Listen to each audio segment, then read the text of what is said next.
All sports, all plays. Yeah. All sports, all plays. All sports, all plays. 365, we making up plays. You talking the game, get you to the days. We're high in the court, the dime in the lane. Variety topics, living the same. All presentation, sports information. In the airways, taking the nation. All sport, all plays, like working your faces. Grace at the field, so tie the laces. All sports, all plays. Yeah.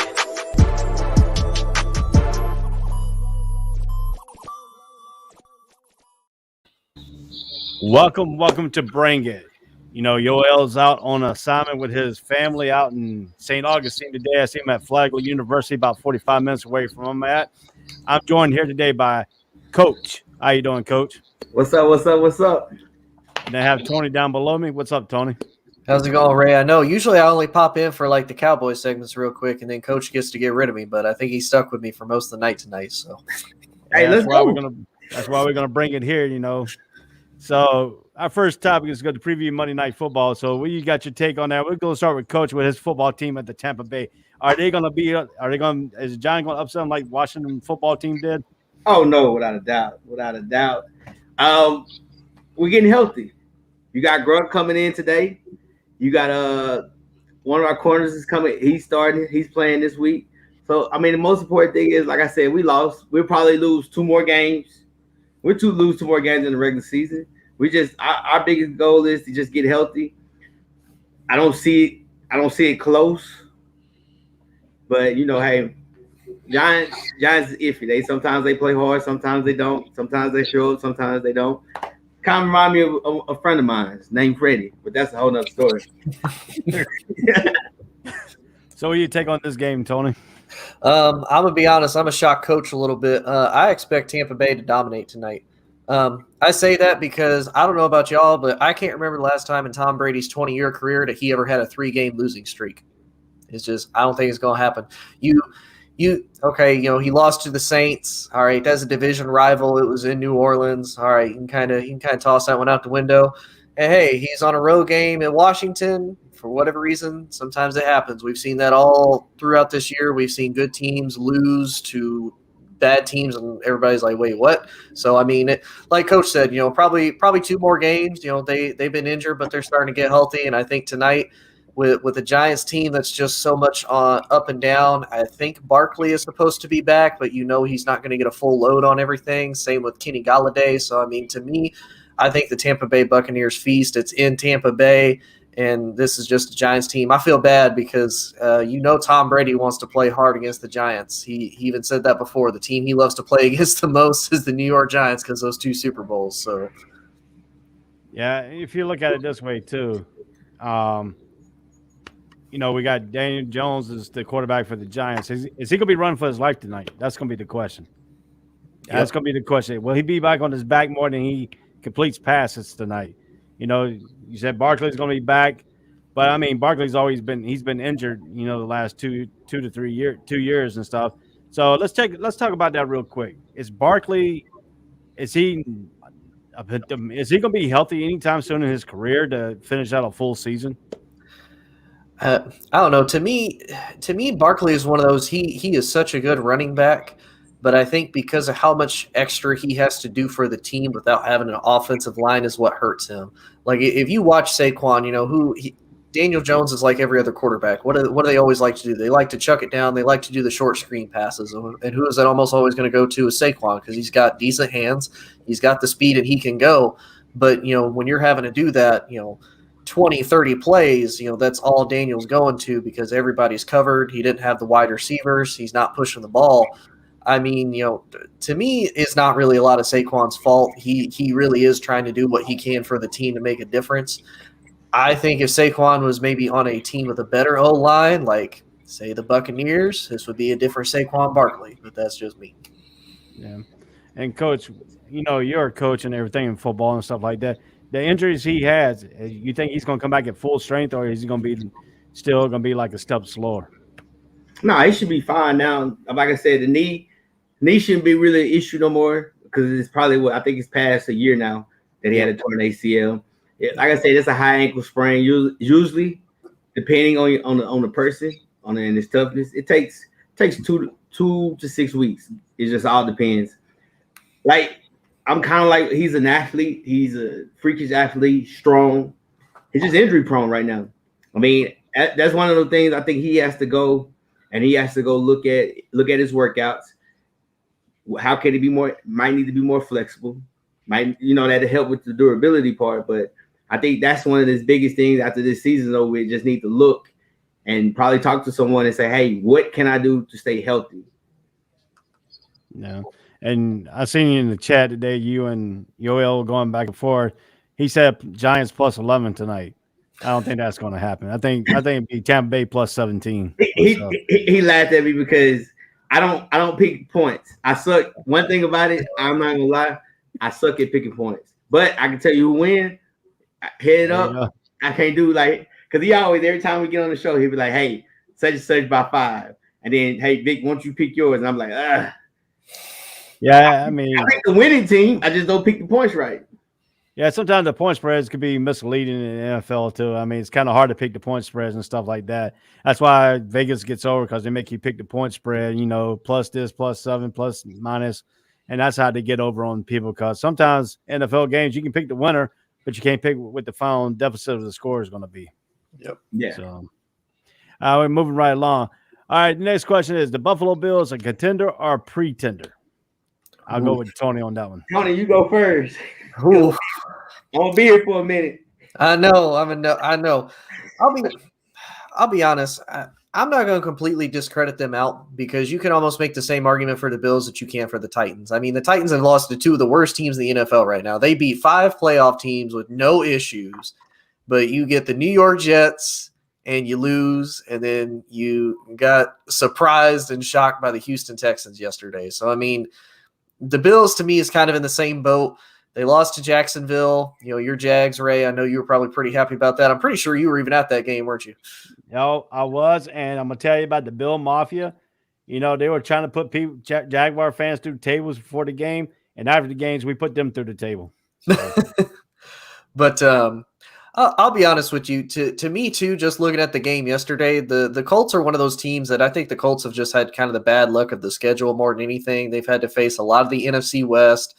They've had to face Tennessee. So, I mean, to me, the Colts have had a lot of hard games early on. But to me, I would say Buffalo is still contenders. They still have one of the number 1 defenses. They still have a good offense. Josh Allen isn't a scrub. He's still got weapons to throw to. Do I trust them to go to the Super Bowl? No. But are they playoff contenders? For sure. All right, Coach, you go ahead. I said it. The floor is yours. Hey, I said it from the beginning, and I heard you. We had conversations in the chat. I said Josh Allen is a above average, maybe a good quarterback, and everybody went all crazy and this and that. And I'm gonna keep saying it. Josh Allen hasn't shown a game where he could take over and be the man. It's proven if you look at the games, even this year, the games that they lost, when Josh Allen has to throw for 40 yards. And that running game is not getting an average 100-some yards, guess what happens? They lose. It's simple. And everybody keeps saying they got the defense in the top 5. Man, they play bottom of the barrel teams. Regardless of the situation, if you go back and you look, you played the Steelers, you played the Dolphins, you played Washington, you played Texans. The Chiefs was trying to figure it out. You played the Dolphins again, Jaguars, Jets. Those are – You're gonna those are not explosive offenses. Like I said, and one thing about it, they're not explosive. I said it from the beginning. They're not good to me. I don't know what happened. Everybody said, "Oh, he got a strong arm." I heard we talk about the OC. He's good. He makes things happen. They're just a team that looks good because everybody's getting tired of talking about Kansas City. No. And Coach, I'll be honest. I got to ask you too, from a coaching perspective, do you think now teams have kind of figured out, since Stephon Diggs is now the number 1 dude in Buffalo, do you think it was almost it helped when he was in Minnesota because you had a guy like Adam Thielen on the other side of you to kind of help with that, that double coverage? You could maybe break loose as far as not having to deal with the double coverage or even just have a single safety help. But that's the thing, though. He's not. You can't really just legitly double team him, because the secondary, the receiver core is not bad. No. There's not bad. You got Beasley. Beasley can take the 1-on-1. He has everything. The tight end is not. He's back now. He broke his hand, I think, 4 weeks ago. So he's back now. He played last week. And then you got Sanders. Sanders can beat you on a 1-on-1 over the top. The issue is, regardless of the situation, I don't think Josh Allen is the quarterback that everybody thinks he is. Like, he's a good manager. Yes, he can run the ball. Yes, he can do all these good quality things. But if you load the box, stop the run, now he has to make reads and throw the football. I don't put him in that category because, again, you go look at the games that they lost. He sucked on that end of throwing the football, and they didn't run the ball. That's the issue that I have when it comes to the Bills, because the receivers are good. They're not a bad group. I won't say they're top 5, but they're at least top 10 as a whole crew. Now, let me ask you this question. Jaguars put more pressure on the Buffalo Bills than any team, and they only covered their wide receiver. They only covered Diggs and Sanders with 1-on-1 coverage because the pass rush got in there. Does the Buffalo Bills offensive line need to hold up on that pass protection? So, I mean, what did the Jaguars do differently? I mean, they played that same defense and the teams beat up on, but Buffalo couldn't beat up on them for some reason. But a lot of it is that I'm not gonna lie to you, Ray. I ain't watched not a now Jaguars game, so I can't really. I mean, even if you look at that, the score was still 9-6. So like that was a baseball score. Offensively, you kick a field goal, score a touchdown. I mean, you win the game. But right. I just truly believe that Josh Allen is not the quarterback that everybody puts him on his pedestal to be.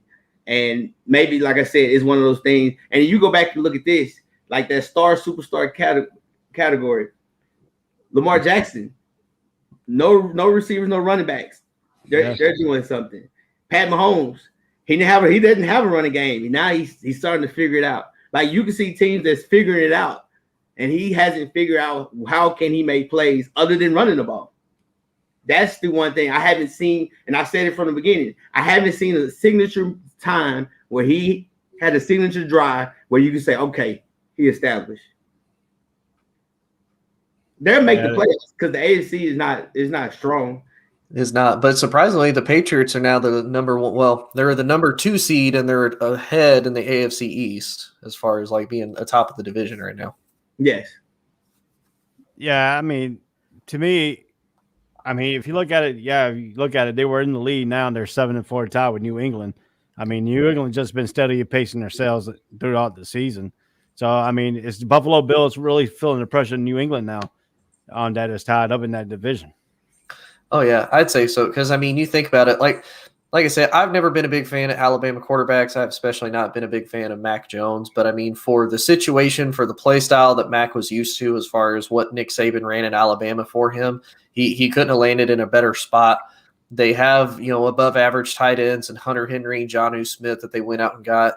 Kendrick Bourne is a speedster. He's not terrible. If Nelson Aguilar could figure out how to catch a ball consistently, he would be a top receiver for sure. The dude just can't consistently catch it. I mean, and Bill Belichick, he's going to use at least 2 to 3 running backs every game, just rotate it through, and their defense isn't terrible either. So if I'm Buffalo, I definitely would. New England is one of those. I could see them potentially. I think that they're going to go into the playoffs. I think they're going to at least hold a wild card spot. If not, maybe even win the AFC East if Buffalo kind of continues to slip the way that they are. But if I'm Buffalo, I would definitely be worried about New England because, again, at the end of the day, you still have one of considered the greatest coaches in football, and you have a quarterback that fits the Patriot system just as well as the dude that previously held it. Well, you're talking about that. December 6th is the big date for Buffalo because they play New England at Buffalo at 8:15 on ESPN. It's a Monday night football game. So, they got to play New England next. They got to play New Orleans next, then New England. So, both of those, now they got to go travel to New Orleans, and then they'll come home and play New England. Then after that, they got coach's team, Tampa Bay, in Tampa. Oh, it's hot down there. December 12th. So that's what Buffalo's got to head and look at right there on their schedule coming up. New Orleans might not be everybody expect them to try to get past them, but New Orleans has been looking pretty good with that quarterback they got right now. So, and then New England's right on the doorstep. So that the New Orleans game could be a trap game for him too. Yeah, it's funny. I got the Saints winning because I think what's the name will be back at running back. I think they held him out this week. So I really got them. I got the Saints winning. Yeah, so Buffalo's got a lot of pressure right there on them. And then we're talking about in their division, there's 7. New England's got a 0.5 game on them. They're 7-4 and 6-4. So, they got Buffalo on top. So they got still looking up to New England. So, Matt Jones, and I'm gonna tell you for the aspect of Matt Jones, there's a lot of Matt Jones jerseys walking around in Jacksonville because this is his hometown. So, yeah, he's from Jacksonville. So they gotta have something. They have to have something to talk about in Jacksonville. Sorry, no disrespect, Ray. Right now I'm in Gainesville's only an hour and a half away. With the Dan Mullins firing, there's a lot of talk going around who's going to try to be the next head coach at Florida. So. Coming up. Although I did notice a thing earlier, they said whoever loses to Missouri typically gets fired. So if you're an SEC coach and you lose to Missouri, it's just game over. But Dan Mullen got fired right after the game was over. Yep. Soon the plane landed, they handed him his walking paper. Steve Spurrier was waiting at the airport for him with his walking paper. So.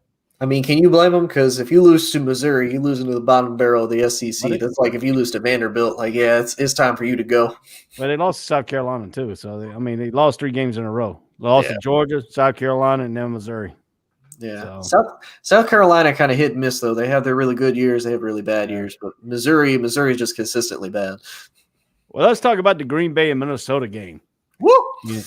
At the end. Was that a smart play what Minnesota did not to get the ball back to Aaron Rodgers and kick that field goal, running the clock down? I mean, a lot of people. I was at a house full of people watching the game, and they were like, Enrico really? And then when the Cook broke that long run, he slid down about the 3 to 4 yard line, and then they ran that clock all the way down, not calling a timeout. So looked like Aaron Rodgers was getting mad on the sideline because he didn't have that 37 seconds or some odd time to bring the team back. So. What y'all thought about the Minnesota and Green Bay game yesterday? I mean, one thing about Minnesota, for some reason, they know the Packers. Like they always play well against the Packers. They always, no matter what, who's Mike Zimmer does a great job game planning against the Packers. Kirk Cousins, he always shows up and makes his money off this one team, like Green Bay. I mean, that's the biggest thing that I learned about that game is just. He can't. Aaron Rodgers can't beat the Vikings. He struggles with the Vikings, and he can't play in Florida. Yeah. Well, I can tell you about the Florida. One time he came down to Florida, they had to have an AC unit hooked all the way up, and they got these guys that hold up a shade over top of them, and they paid them $15 an hour just to hold shades over top of Aaron Rodgers the whole football game.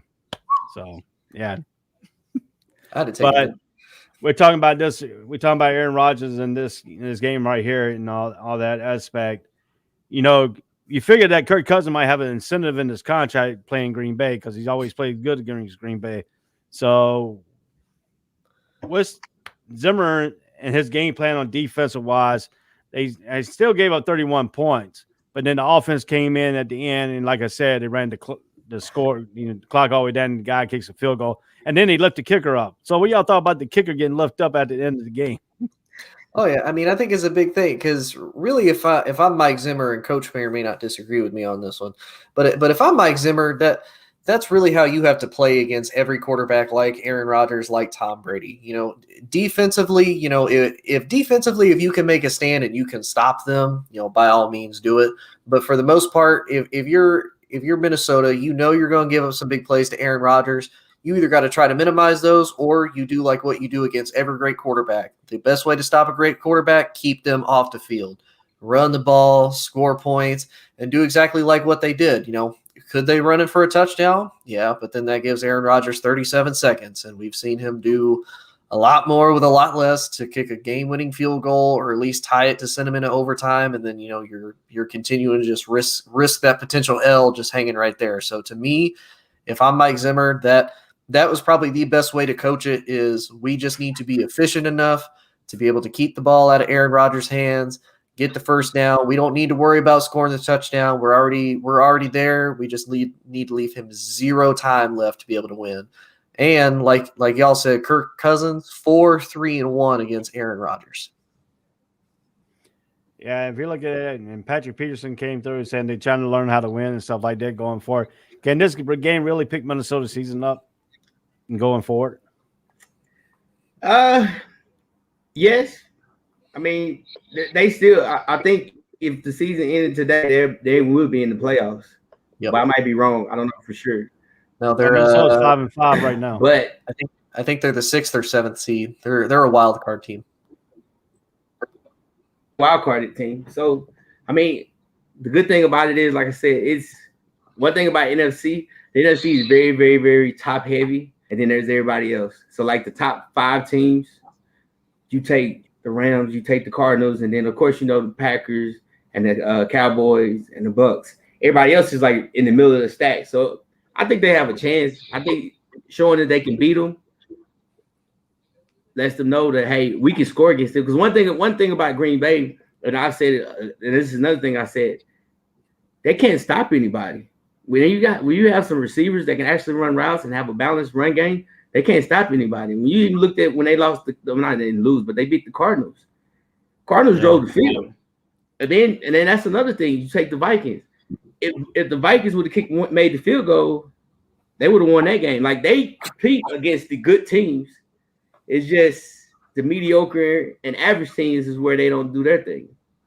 So yeah, I agree with you on that. The mediocre teams in Minnesota plays good against the dominant teams and stuff like that. I just don't know the make of the, Cook does good at certain points of the game, and then all of a sudden he explodes in one game, and then he takes a step back the next game, and the receiving core without Diggs and all that stuff, they came through pretty good. And then you had Patrick Peterson who's anchoring that corner of that defense. So, I mean, to me, I think Minnesota has a making to go a little bit get into the wild card of the playoffs and stuff like that to keep going. But like, they still got to learn how to win. And certain games they win, some games they don't. So, yeah, I think if I remember right, I have Minnesota at about 9-8, getting in about probably the 6th or 7th wild card team spot. Because I mean, if you, like Coach said, if you look at the rest of the NFC, for the most part, we're already kind of starting to see the teams that are going to do it. You're going to have at least 2 of the teams from the NFC West, and the Cardinals and the Rams, whoever takes the division, and then whoever is second in that is going to be your 5th seed. You've got the NFC North, which is more likely going to be the Packers, unless for whatever reason they have a meltdown or Minnesota just goes, buck wild. You have the NFC South, more likely that's going to be Tampa Bay. Carolina's kind of too inconsistent. Atlanta's hot dumpster garbage, and New Orleans kind of the same. They're inconsistent. The NFC East, really the only team that I can see doing anything really is Dallas. No offense to Philly. Philly's kind of been quiet. They've scored 40 points now on I think 3 of the teams that they faced or so. But kind of the same thing. Philly's inconsistent. The Giants, that's not happening. And Washington's the same thing. Washington's too inconsistent. So, I mean, really, the Vikings are the only team to me in the NFC that would be left that I could see as being a legitimate wild card spot, and even being, I would say, kind of a trap game for the other teams to be able to face, because you're not just going to go in with Minnesota and have an easy victory. Then you got to realize something too, Ray. This is I think the Vikings is the only team at one point in the game they've led the game. Like, every game they was in the lead at one point in the game. Not the first drive, like second quarter, third quarter. Like, they have chances. They just can't finish.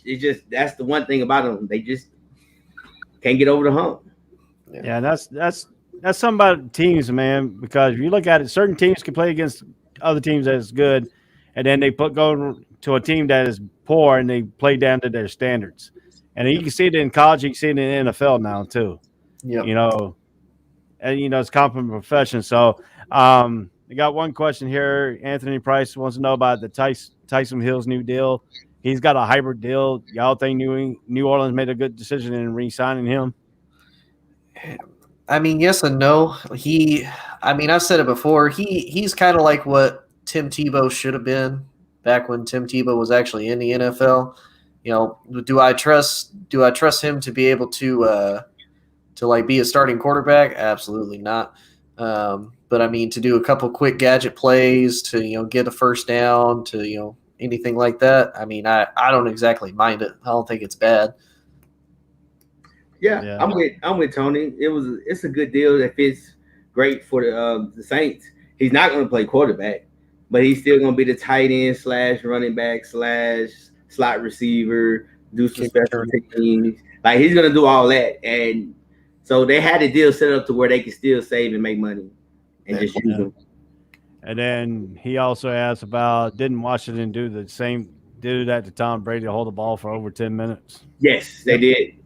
They did. We couldn't get off the field. I mean, heck, even yesterday, and Ray, I know you probably watched it. That first San Francisco drive was like 12 minutes long. So, I mean.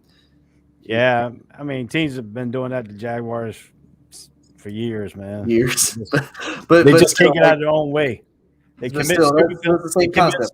Yeah, they commit stupid penalties, or they call some stupid plays. They didn't even throw the ball to the tight end none yesterday, Maybe. Yeah, I know. I got him on my fantasy team, man. I know he gave me 0 points. I have him on my fantasy team too. All right, well, let's go to the Dallas and Chiefs game. The 19-9 game, Chiefs won. So Tony, this is your team, the Cowboys. Give me your take on what's going on with the Cowboys right now. I'll be honest with you, Ray. This to me is pretty much what has happened since 2019.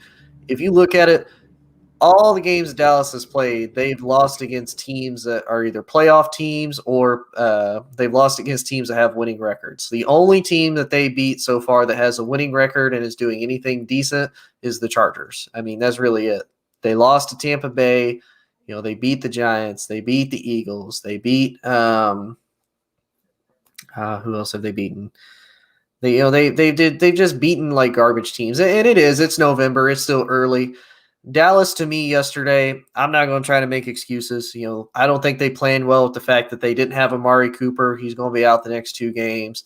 Why they decided to move the kid, Terrence Steele, from right tackle over to left, even though La'el Collins is back, I don't know. Throw La'el Collins at left tackle. The kid was solid.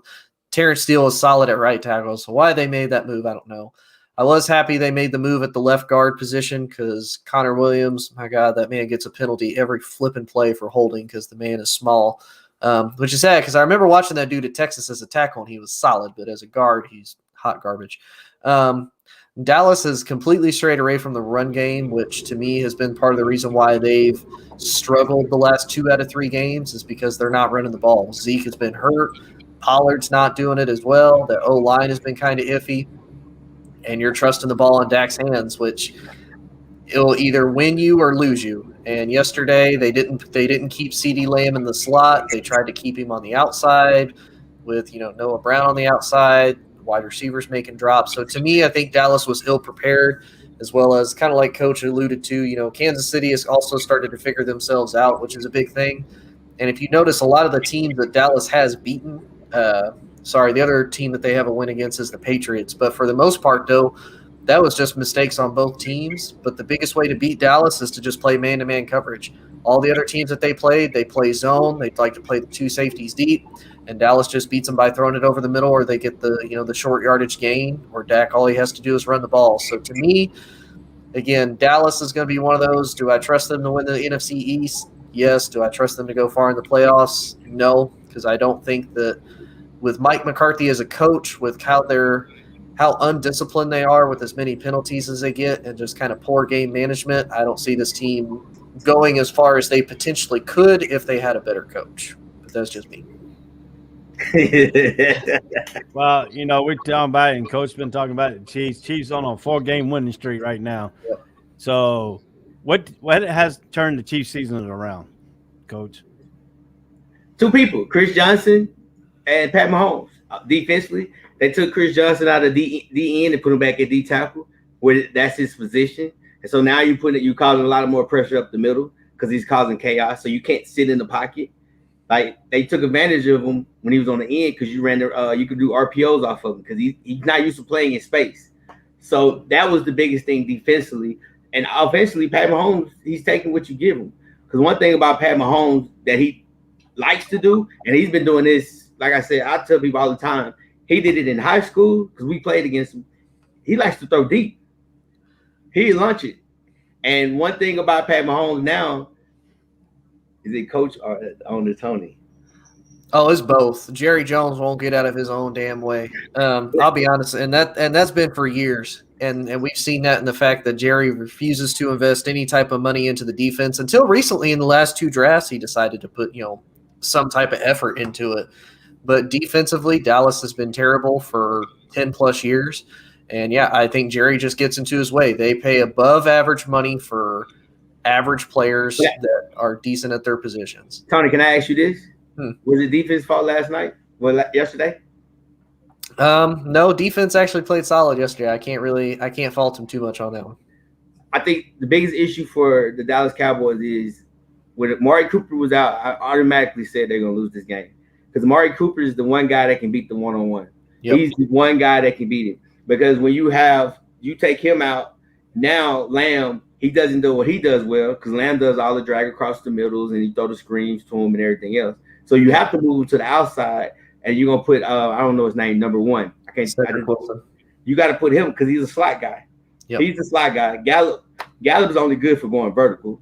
He maybe can run a slant and he can run goals. But after that, now you put it to where, and you saw the game. Kansas City just said we're just gonna bang you, and we're gonna stop the run. We're gonna load the box up. So I think that put a lot of issues on the Cowboys and Dak. You couldn't run the ball. Your line is beat up. Yep. And it has over the years. But defensively, I've always said it. You're small at the D tackle spot. You got your 2 D ends. They were out. So then now your defensive player of the year, you got to move him at end, and now you take him out the middle so he can roam the field. So that's one of the biggest things about the Cowboys. I've said it. They'll win. They make it out of the first round. They'll lose second round. Because either they're gonna have to play the Rams or the Bucks in the second round, and they don't match well against them. And like I said, Pat Mahomes, I told people, man, from the beginning, he's gonna figure it out. That's what superstars do. And he figured out, hey, I'm gonna just check it down and let these guys run around. Mm-hmm. If you go play 2 faces over top, I'm gonna throw it short. Yeah, and I even told people beforehand too when they were trying to discredit the Chiefs. I was like, nah, it's early in the season. Patrick Mahomes got to learn. Even if he does. If this is a bad year for Patrick Mahomes, that's a great season for like 20 other franchises. So I mean, realistically, the Chiefs are getting it together. I think the run game though is still going to be a little bit of a weak point for them because I think if they do face a team like Tampa Bay again, that's going to really stretch that defense. And I think as far as like man coverage wise, because they're undisciplined in that secondary. Like Tyrann Mathieu never been that like super disciplined dude that ain't shy about getting a flag or anything like that. So but you gotta look at it. Who in the AFC really fear him?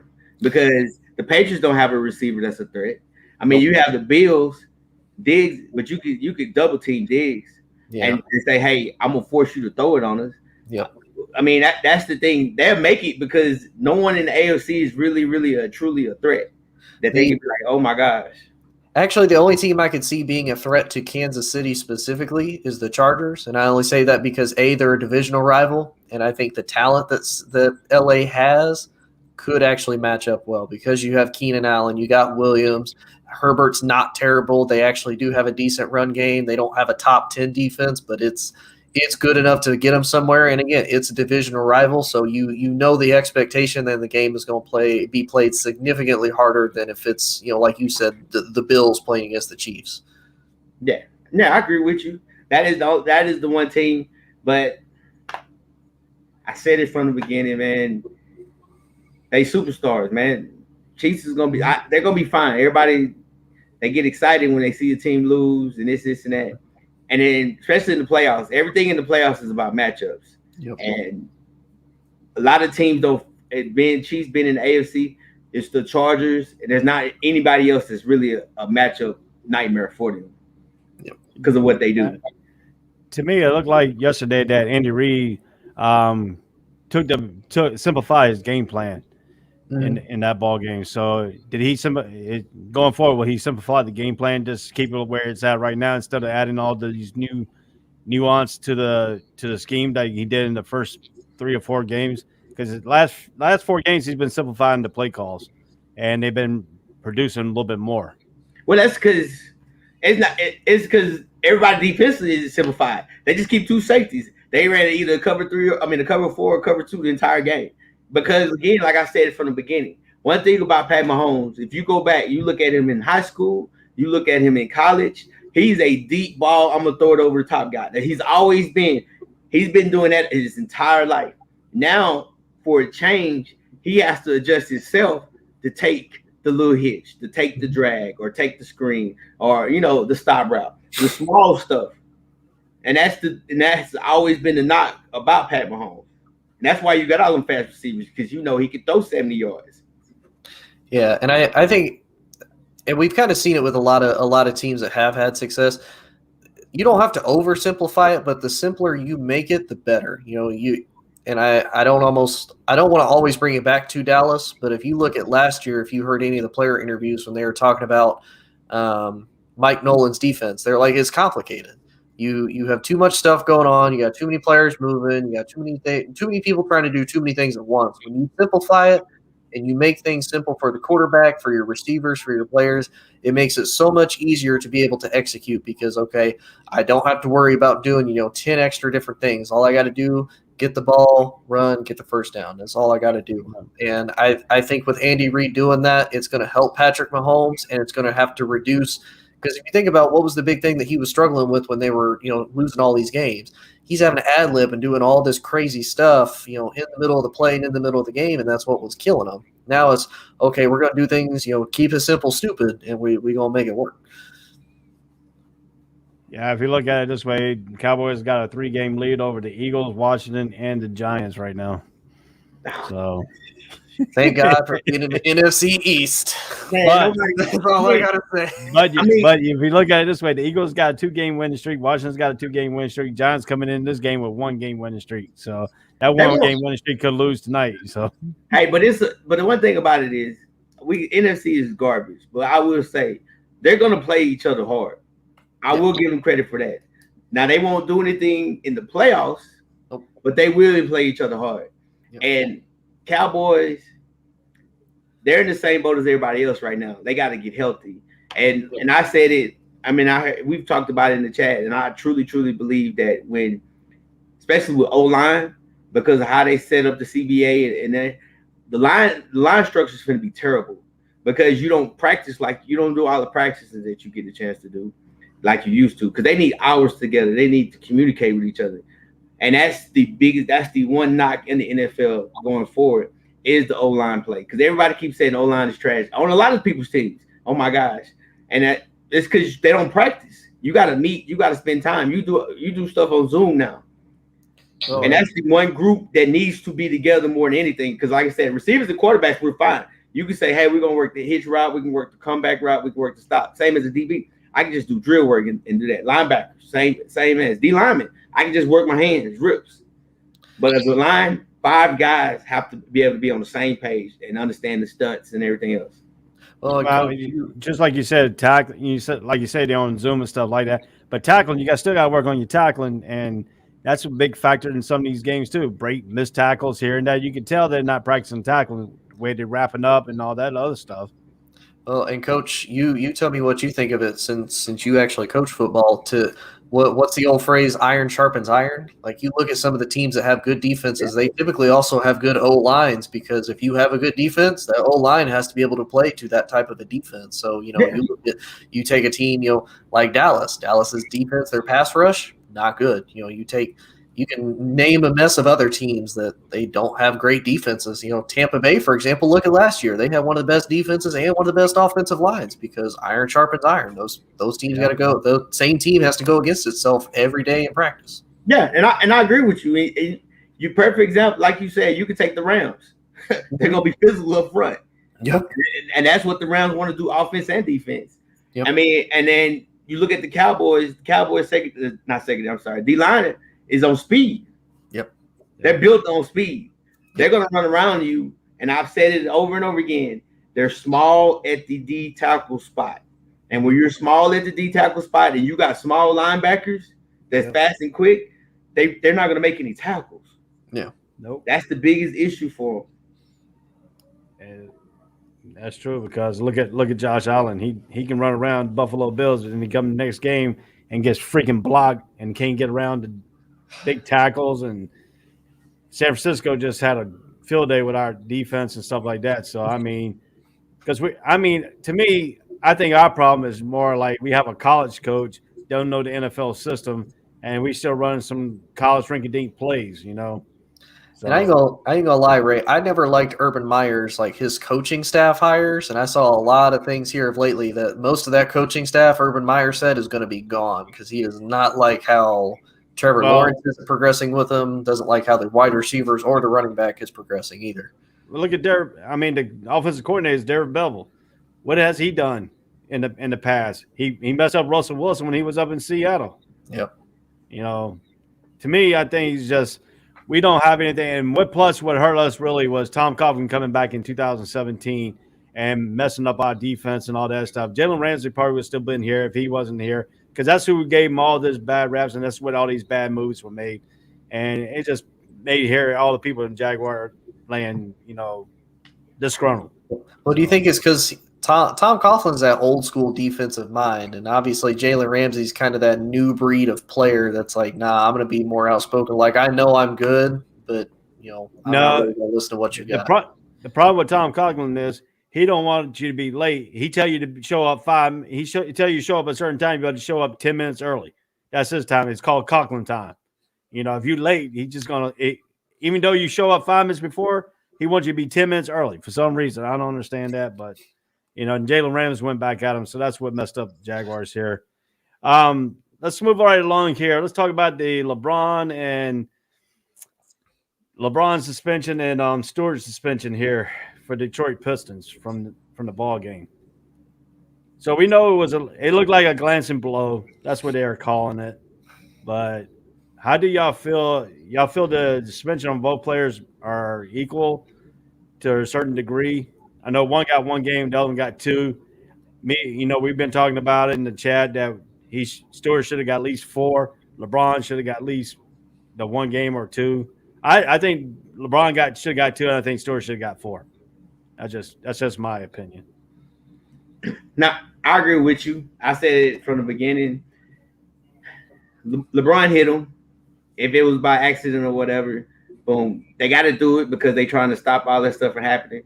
So, and it's LeBron James, so you don't want everybody to say, "Oh, they're showing favoritism" and all that crap. And then, like I said, Stewart, he should have got at least 3 to 4, just because of how he acted. Like I think he went way overboard. Right. So I agree with it, and I think it's hey, it's fine. I mean, go ahead, Tony. Yeah, I mean, I can kind of agree. I don't know. To me, at the same time, too, like I look at it at the fact that y'all are both professionals, and I get it. It is a game, is emotions run into it. This is men's livelihood. Is a disrespect thing too. But to me, and I said this in the chat because I hate this phrase with a burning passion. Sometimes you just got to be the bigger person. And Shannon Sharp said this in the best way possible. If I'm having to always be the bigger person, then I'm constantly around small people, and I need to get away from that. To me, y'all are professional basketball players. Like there's still an image that you have, and there's still a role that you have to play in society. So the fact that y'all are doing this on camera, like if y'all want to have a little skirt, little scuttle while you're there on camera, okay, that's fine. But afterwards, like. And Ray, you probably remember from your time in the service how many times you say, "All right, well, let's take the blouse off. Let's go have a gentlemanly conversation out there." Like that to me, that's why I don't see like, look, if you got an issue with it, LeBron and Stewart, like, come on, man, let's go to the back. Let's have a gentlemanly conversation. Let's move on with the business. Ain't nobody got to get suspended. Nobody got to get fined. We move on with our lives. Yeah, take your analogy a little bit further. When I joined the Navy in 1992, we were still in the old school. So we had I remember going to my first ship. We had a BMC that stood on the quarterdeck watching new people come on board. When I came across, next thing he said, "Meet me in the fan room." I go down and meet him in the fan room. He takes his blouse off, takes my blouse off. We beat each other up. I left him in a bloody pool, and then he had to go back and explain to CEO why he's all bruised up. But, I understand the point. But then you get to the newer Navy where you can't do all that, and stuff like that. So the military has changed. But to me, I think it didn't look as bad. when you first saw it. Mhm. And then next thing you know, during that whole scuffle, you see his corner of his eyes bleeding, his nose bleeding, he's got blood on his tongue and everything else. But some people are late bleeders. Or somebody must have hit him really good in that brawl. But Yeah. but him overreacting like he did, going through his own players, getting to the Lakers players, then running out and thinking he's going to come all the way back around and come through the visiting side. And it stopped the telecast for how long? For about maybe a good minute, 2 minutes, Yeah. possibly 3. Delaying that game. Still, but then LeBron got the hefty of the fine of $240-some million. $20. Yeah, something like that. Yeah, $20. $20. Yeah, Right. That's pocket change. yeah. So he gets fined for $45,000 because he don't make that much anyway. So probably. Yeah. He looked under the table. Baby, can you get that? Let me look under the couch. Yeah. So LeBron's suspended. Started against New York. He will be suspended for New York. He'll be back in time for the Indiana Pacers, Sacramento, and Detroit come back around. Stewart will be suspended for the first 2 games, and then he'll be back at the Clippers game. Then he'll be back at the Lakers game.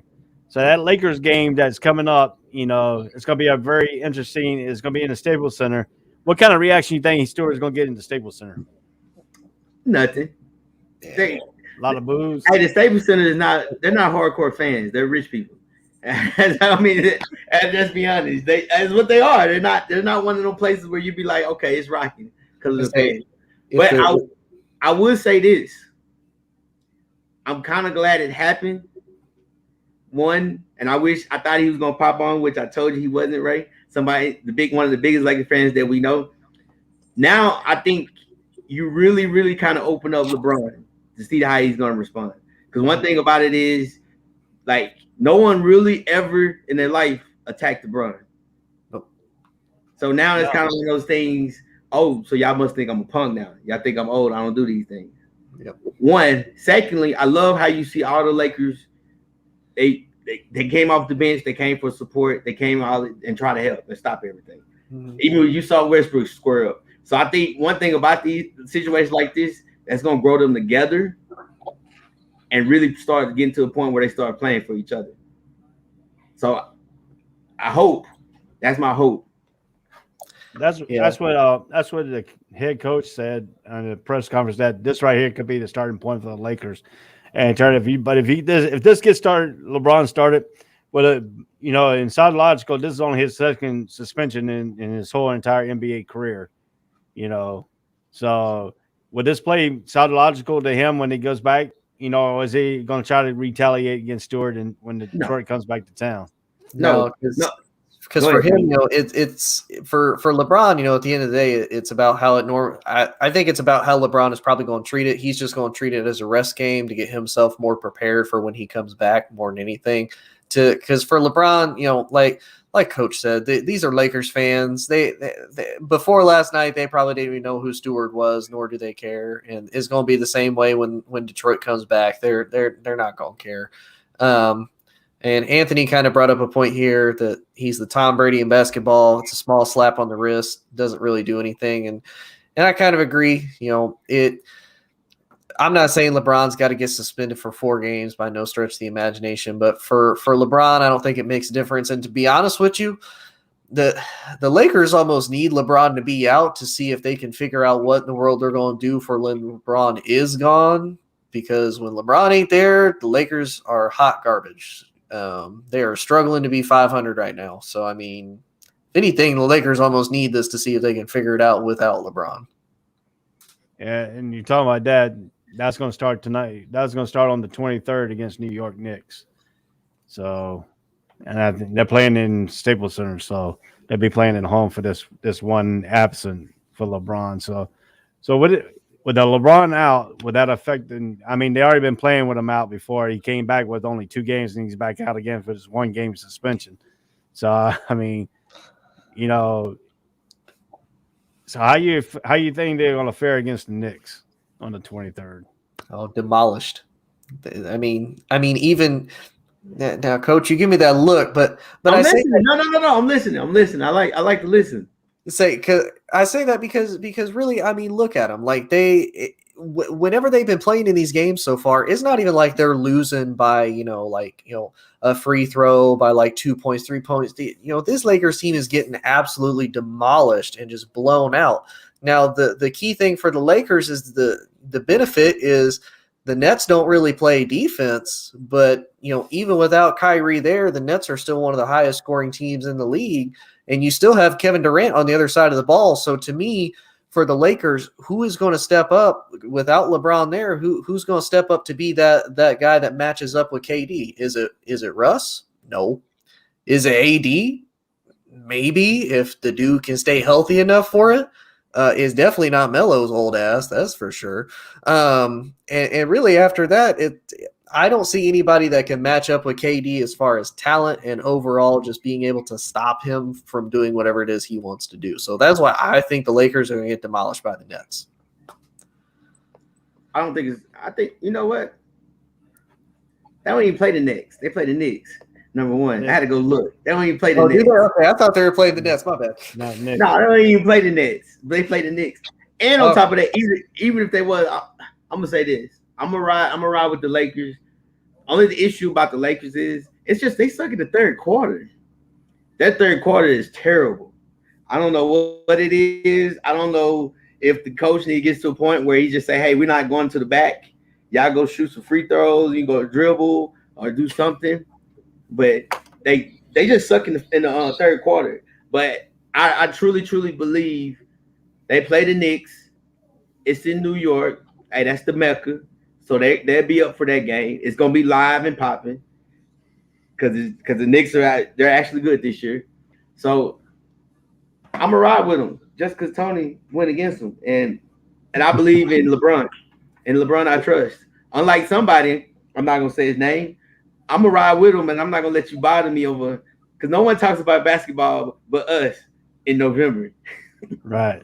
So wait a minute. He ain't even playing that game, Coach. What you mean riding with LeBron in this? I'm riding with him. He's not for this game. Oh, he's gonna be there in his suit.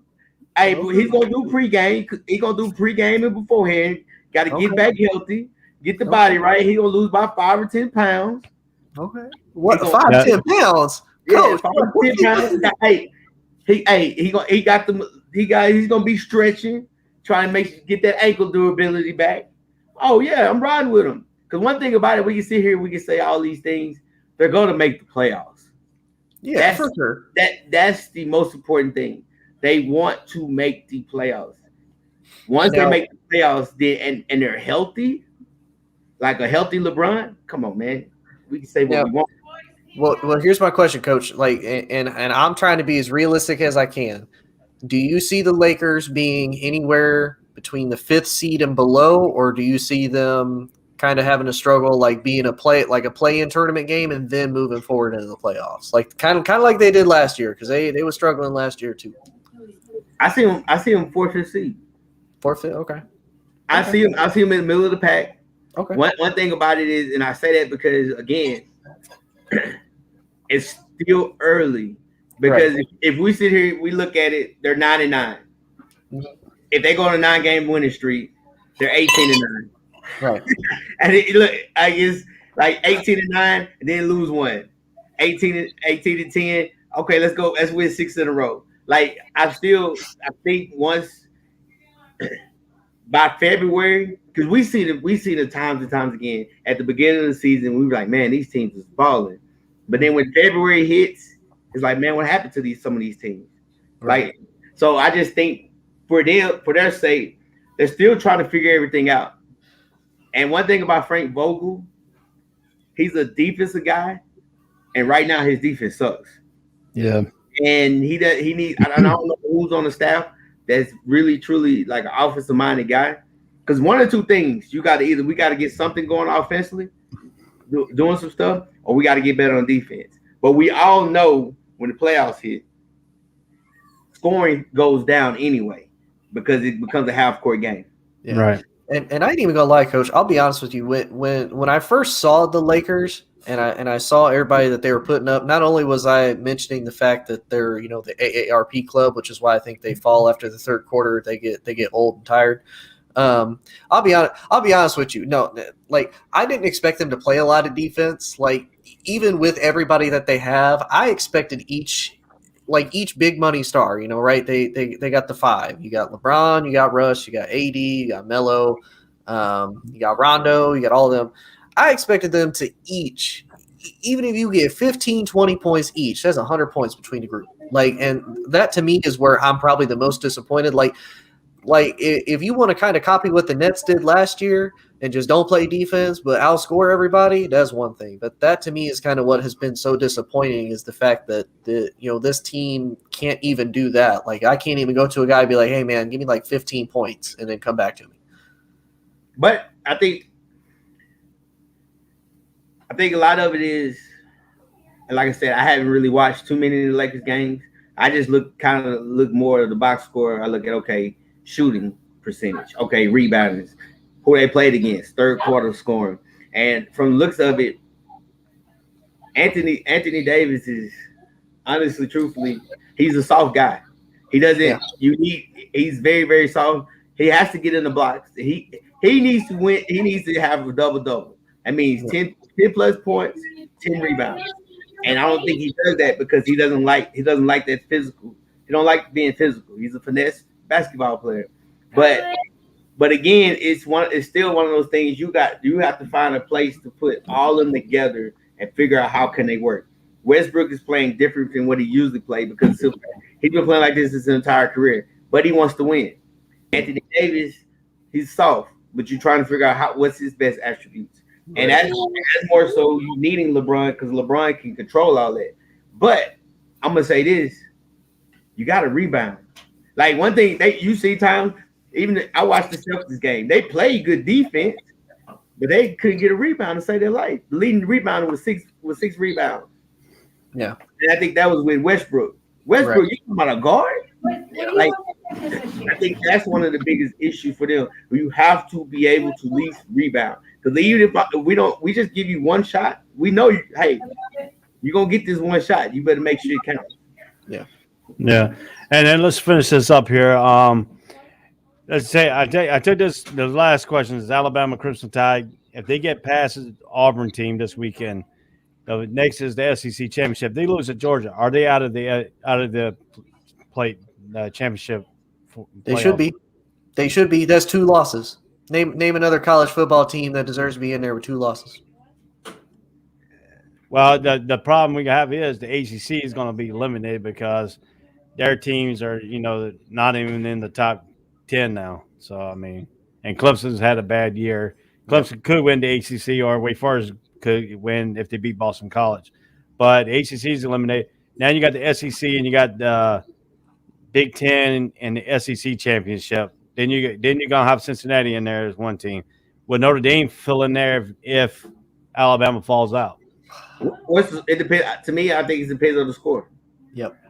I think if Georgia goes down and kick a game-winning field goal to win the game, then I'm like, I think they're number 4 because do we really want to see Notre Dame again? No. Like you saw Notre Dame's not better than Alabama. It's not better than Georgia. And it sure is not better. It's not better than Ohio State right now. So I think that's the one thing unless you want to say better than Cincy. And but Notre Dame lost to Cincy too, though, and they lost to Cincy at Notre Dame. Yeah. So now, do you really put them in that category? So who else? Like, if you really think about it, the top 10, who else is like okay? They can compete with these 4 teams. Probably nobody now since Oregon lost. Oregon only competed with Ohio State, but then they lost to Utah. Yeah, so that put them really in bad shape. Now the question is, too, in the SEC game, we haven't seen Davis for Georgia be double teamed and be effectively double teamed because he's broken every double team he's played. Does Alabama have anybody that can block him? I don't know. To me, no, because to me, I'm not gonna lie. This Alabama team is number 2. Am I ever going to discredit Alabama? No, but to me, this isn't the same Alabama team that I've been used to seeing. Like they don't have any players that really stand out to me like they have in years past. Like you don't have 4 first-round picks at wide receiver. You don't have a number one, first round pick at running back or really even at quarterback. I mean, Young's not bad by no means. I know, Coach. He got like 30. He got like 30 touchdowns, like 3 interceptions. He's not So bad. you mean hold on. So you think what's name's better than him? Who's that? Stroud? Huh? Who's Stroud for Ohio State? No, the quarterback from last year. That's at New England right now. Oh, Jones? Yes. I say Jones is not because no because you got again, this is why I discredit Alabama quarterbacks, because again, you had 4 first-round wide receiver talent. Literally your first 4, your depth chart, your fourth dude is a first-round talent on any other team, and it showed in the NFL. Jerry Jeudy, Henry Ruggs, Jalen Waddle, who's that? Oh, Devontae Smith. Like you would throw into all them dudes. Like you can't be a bad quarterback having all 4 of them dudes in your lineup. So what do they have right now at receiver? Who, Young? Oh, nobody that I know of. He is a top 3 draft pick next year. Top 3 Coach. Quarterback. No. Quarterback. You can say what you no. Because one thing about him, he actually can run the ball. He can actually move, but he chooses not to. He looks to throw the ball. And you can say what you want. He's better. You said it automatically that he's already better than that guy in New England. He was he got drafted 14, 15? And at one point he was talking about getting drafted top 5. Come on, man. Don't sleep. Hey. Coach, I only say this and I discredit it because if you look at the history, name me one Alabama quarterback that has long-term success in the NFL. And you know what? So let me ask you this, Ray, because you got that show on Saturdays. Mm-hmm. If college countdown, I don't know what you call it. What do you call it, Ray? College breakdown. College breakdown. Mm-hmm. If he goes out, he's throwing 4 or 5 touchdowns this week. He goes into the championship game, SEC championship, with that D-line, that defense haven't gave up more than 14 points and blah, blah, blah, blah. He throws for 35. Hey, he puts up 35 on him. Well, Tennessee put up 20. He puts up 35 on him. You're not gonna respect him?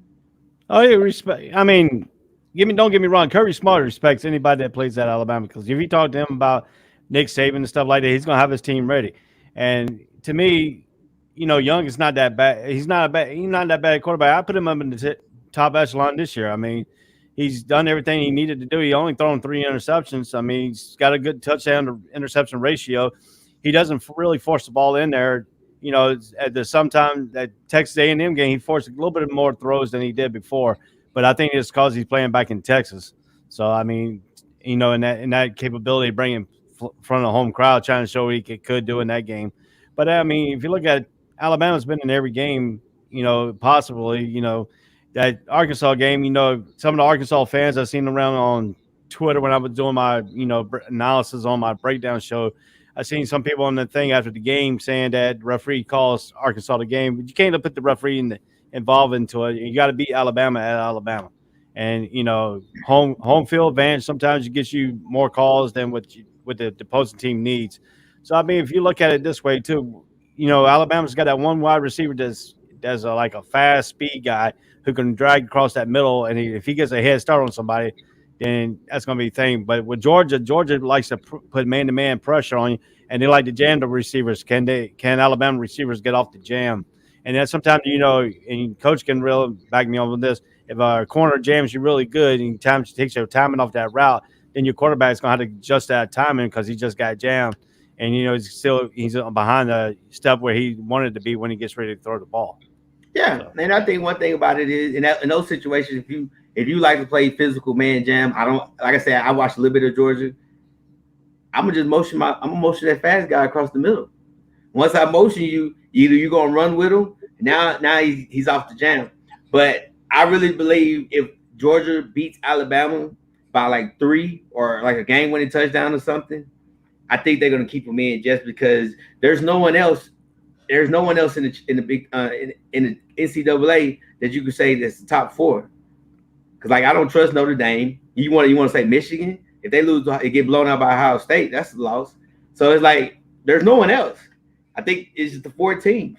Yeah, I think that's kind of the other bad part, and that's why it's almost hard for me to argue that Alabama doesn't deserve to be in there, especially if they lose 2 games. Because everybody in college this year, nobody has really asserted themselves as like we deserve to be in here. Like Oklahoma, unpredictable. OSU, unpredictable. Oregon, like Ray said, you kind of could. They had the one weird loss to Stanford, but then you got destroyed by Utah. Like there's nobody really after that I could see you could make a legitimate argument like, yeah, they deserve to be in there. Like Cincy only because of the record, but again, they've only beat one team, and that's Notre Dame, and we all know Notre Dame is not exactly the team that everybody fears because they get obliterated every time they go into the playoffs. Yeah, and if you look at it too, and something interesting you just say about the OSU and Michigan State game. Before that Michigan State game, they gave Mel Tucker a $95 million contract, 10-year deal. After that game, they tore that contract up. Mm-hmm. They did? So, yeah. He came in his press conference and he said, "Yeah, that $96 million I just signed, they just tore it up because of this game right here." Well, you can always go to Florida, LSU, and USC. But on the LSU part, they just offered Lincoln Riley $95 million 10-year deal. Will Lincoln Riley take that deal? Nah, he's a guy down there in Oklahoma. He owns the Big 12 until they go to the SEC. Nah, he's not gonna take it. All right, we got one last bring it. Go ahead, Coach. What's your last bring it? Pretty much, man. Everybody have a great Thanksgiving. Enjoy the games, eat, and have fun. That's it. I mean, I had nothing special. You, Tony? Everybody enjoy your Thanksgiving. To my Lions fans, I'm gonna apologize ahead of time because once again, there's gonna be another rough Thanksgiving for y'all because it's the Lions. Jared Goff is your quarterback. Whether he's starting or not, it's still gonna be a rough game for y'all. So I'm gonna be praying for my Lions fans. Hopefully y'all win and have a good Thanksgiving, but I'm afraid that is gonna be another bad year. Yeah. Everybody have a good Thanksgiving, holiday season. My mom passed in February, this first Thanksgiving season without her and going through Christmas and stuff like that. So I'll be a little bit on the downside probably the rest of this week and, in my mom memories and stuff like that. Coach, you can go put $100 down for me on Tampa Bay tonight since you're in Las Vegas there. I got you, baby. I got you. I'm about to put it down right now as we speak. Oh, that's why Coach always wanting to make bets. He gonna go take it and he gonna make money on it. Oh, okay. Now I see why Coach always wanted to make bets. No, when I make bet, one thing about it, I never try to take anybody's money. You're gonna have to do some. Me and Ray made a bet over the baseball game. It's gonna be something simple and easy, just to kind of laugh and joke. Hey, I'm gonna give you a tip. If you really want to make some money, go to Hawaii. Find somebody who's brand new in Hawaii. Go watch the Monday Night Football game in a sports bar. Then go bet them. And so because if they don't go to the sports bar, they watch it on a tape delay. And you go bet them the point spread and you win a lot of money. I won a lot of money off my CEOs like that. Oh, man. Okay. I might look into that. Right. So that's a good tip when you go to Hawaii. You go to the sports bar, you catch it live. Then on regular TV, you can watch the replay. Okay. So to remember that. Has been Ray, Coach, and Tony for Bring It. Yoel will be back next week. Hope y'all have a good Thanksgiving holidays, and peace out. All right. Whole sports all plays. Whole sports all plays. Whole sports all plays. 365, we making up plays. You talking the game, get you to the days. We're high in the court, the dime in the lane. Variety topics, living the same.